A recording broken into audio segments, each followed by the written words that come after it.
नमस्कार दोस्तों, विशु की पाठशाला में आपका स्वागत है। मैं हूं आपके साथ विशाल डिका। दोस्तों, आज हम बात करने वाले हैं जो रिसेंटली इंडिया और ऑस्ट्रेलिया के बीच में वर्चुअल समिट हुई है, उस दौरान क्या क्या समझौते हुए हैं।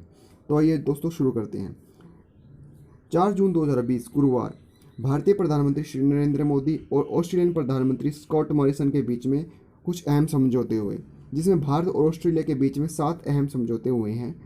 यह समझौते एक दूसरे को राजनीतिक और सामरिक क्षेत्रों में मजबूती प्रदान करेंगे। इस वर्चुअल समिट के दौरान पीएम मोदी और मॉरिसन द्विपक्षीय संबंधों को समग्र रणनीति भागीदारी के रूप में और अधिक मजबूत करने को भी राजी हुए। इस समिट की खास बात यह है कि ऑस्ट्रेलिया भारत की एनएसजी यानी न्यूक्लियर सप्लाई ग्रुप और संयुक्त राष्ट्र सुरक्षा परिषद में भारत की स्थायी सदस्यता के समर्थन में है।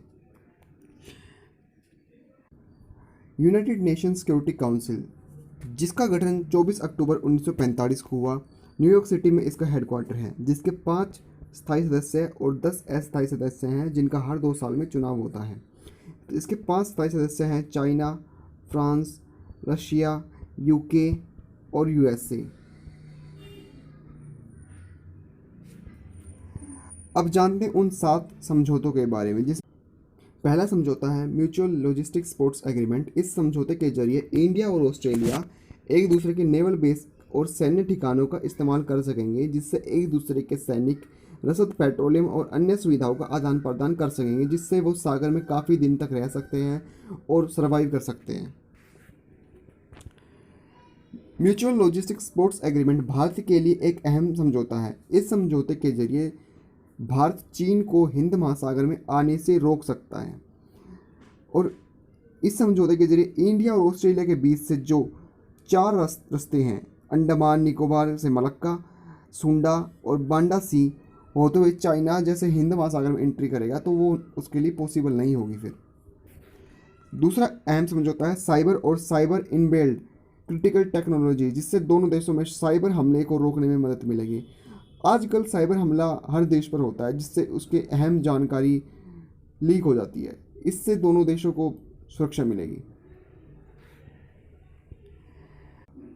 तीसरा समझौता है माइनिंग क्रिटिकल मिनरल्स के क्षेत्र में सहयोग।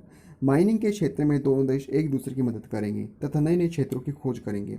और यह समझौता भारत के लिए बहुत ज़्यादा ज़रूरी भी है, क्योंकि विश्व में सबसे ज़्यादा बॉक्साइट का उत्पादन भी ऑस्ट्रेलिया करता है और विश्व का सर्वाधिक शीशा उत्पादन करने वाला देश भी ऑस्ट्रेलिया ही है। तो ये कहीं ना कहीं भारत के लिए लाभदायक है।